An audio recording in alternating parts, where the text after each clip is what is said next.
Good evening and welcome to WTFriday. So tonight I'm going to be talking about a serial killer from the 1990s that targeted a specific group of people. And I realize this may trigger some listeners, and I'll be talking about Herb Baumeister, who targeted homosexual men and led a double life. It's not my intention to trigger or offend anybody, but I feel like the crimes against gay, trans, and non-binary folks are often overlooked, and I'd like to draw awareness to the fact that these people have lost their lives, and they are just as important as all the others who have been the victims of murders.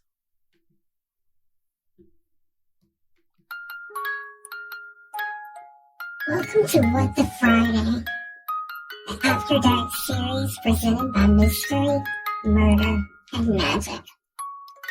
Listener discretion is advised. As I mentioned, this community of folks is often overlooked in the true crime community. But I'd also like to point out that crimes against them are on the rise.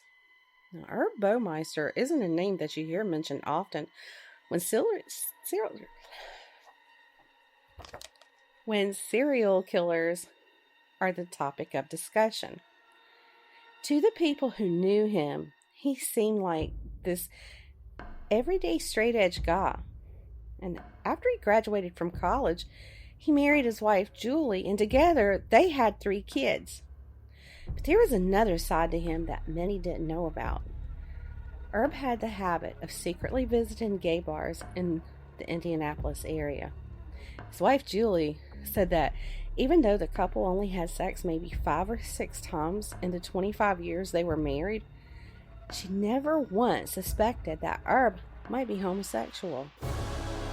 Herbert Richard Baumeister was born April 7, 1947, and he was the oldest of 4 children.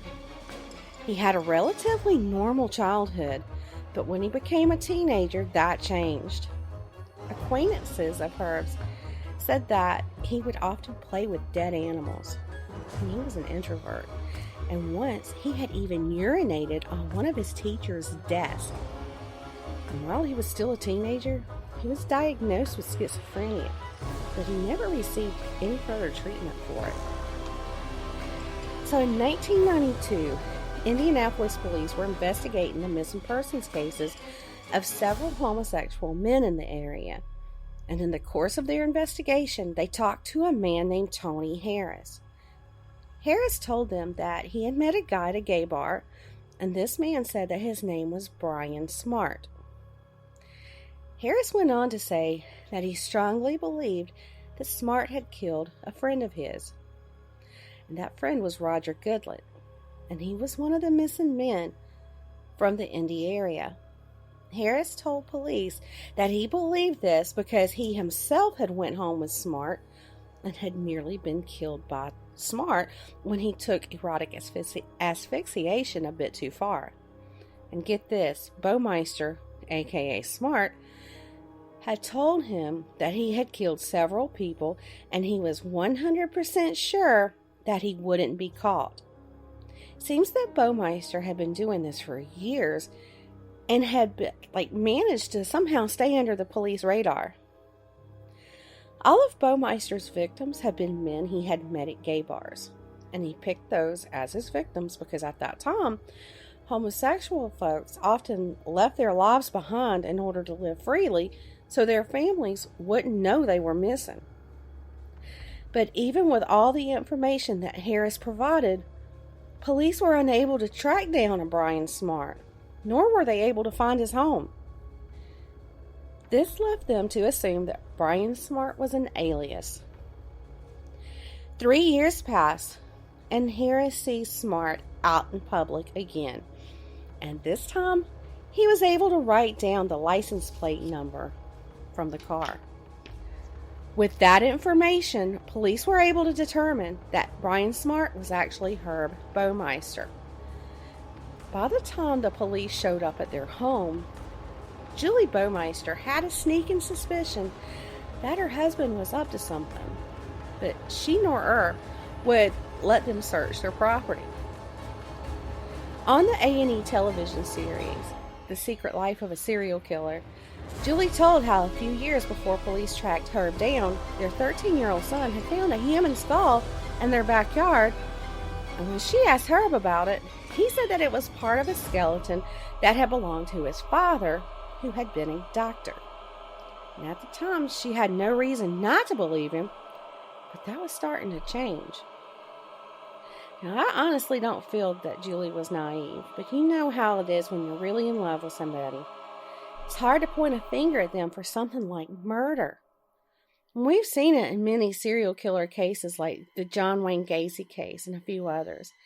And Gacy's wife even had lived in the house where there were rotting bodies. And the worst thing that Julie had to say about Herb was that he was a bit distant from the family. When June of 1996 rolled around, she finally allowed authorities to search the property because Herb was out of town and she had become scared of him. He had these violent outbursts. Plus, he was acting really weird, so she was just done with the whole marriage. As afraid of him as she was, it was a bit of a surprise that the bodies of 11 men were found. At that point, a warrant was issued for Herb's arrest, but Herb never came back home. And on July the 3rd of that same year, his body was found in his car in Ontario, Canada. He had shot himself in the head, and he left a note talking about his marriage and business was falling apart, but there was not one single mention of the murders or those bodies on his property. The investigation didn't end with his death, though, and it's a good thing it didn't. Herb became suspect number 1 in a string of murders that had taken place along Interstate 70. Interstate 70 was a route that Herb had often taken. It linked Indianapolis and Columbus, Ohio.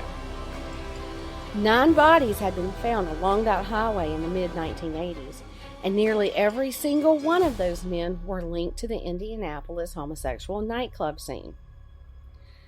Now, no, there would never be a confession or a trial for justice, but police are sure that Herb Baumeister was responsible for all of those murders.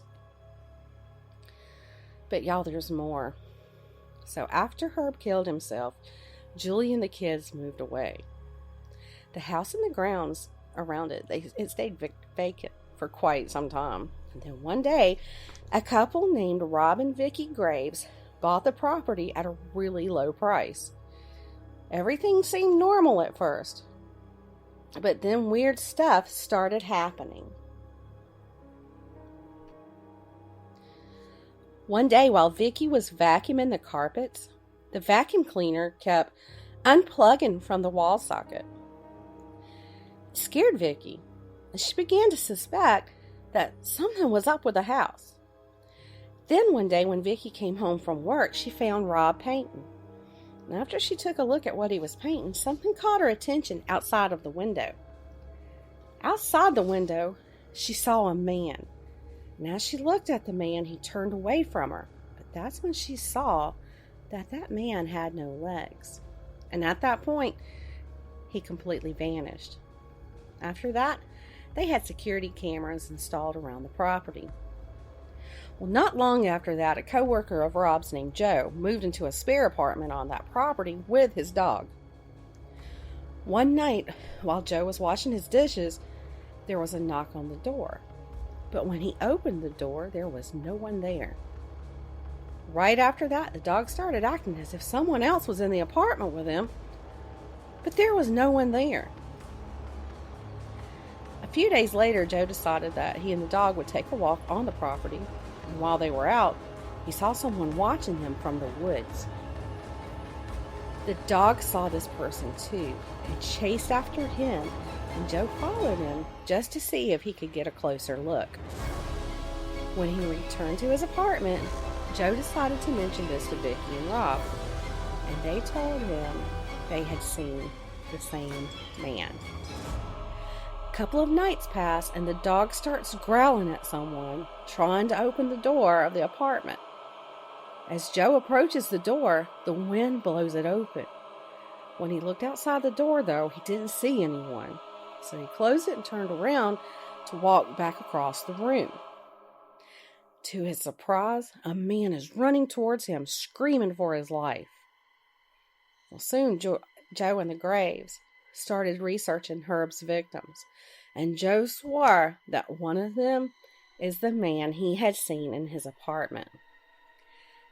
Not long after that, Joe's dog found a human bone in the area of where they had seen the man watching them from the woods.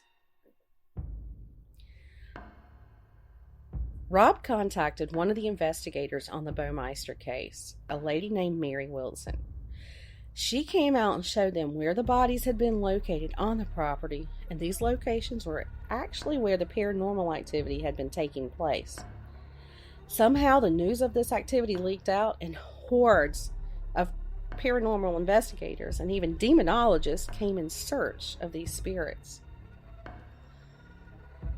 One of the scariest experiences that Joe had with these spirits was one day when he was in the swimming pool with a couple of other people. He was cleaning the floor of the pool when he felt cold fingers grab his neck and force him under the water. Somehow he managed to escape and fled the pool, screaming at the others to get out before the demon got him. Another time, Joe was busy working at his computer when he heard what sounded like a knife scraping the wall. When he looked, there was a knife laying on the floor. Paranormal investigators had given him some tips on trying to record the unheard voices, so he unplugged everything from the electrical outlets and he hit record on his phone. When he later replayed the recording, he heard a voice say, "I am the married one." As Herb Baumeister himself came back to haunt his former property. Joe and the Graves moved away from that property last year, and since then it sat mostly vacant.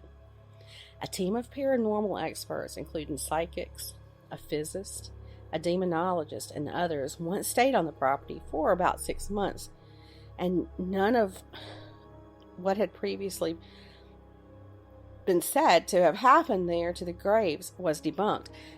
So basically they backed up everything that the Graves and Joe had told them. Y'all, that's just so freaking creepy.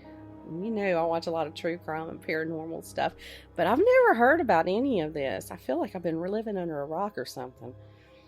And I've never done an episode that had both true crime and the paranormal on it, but there's a first time for everything.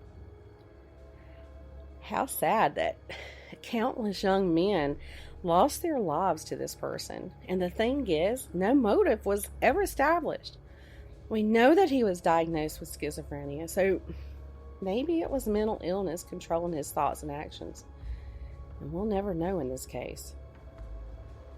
Well, y'all, that's it for tonight. Y'all, don't forget to come back in the morning for the Weekend Weird Files. And hey, why not check out our social media links?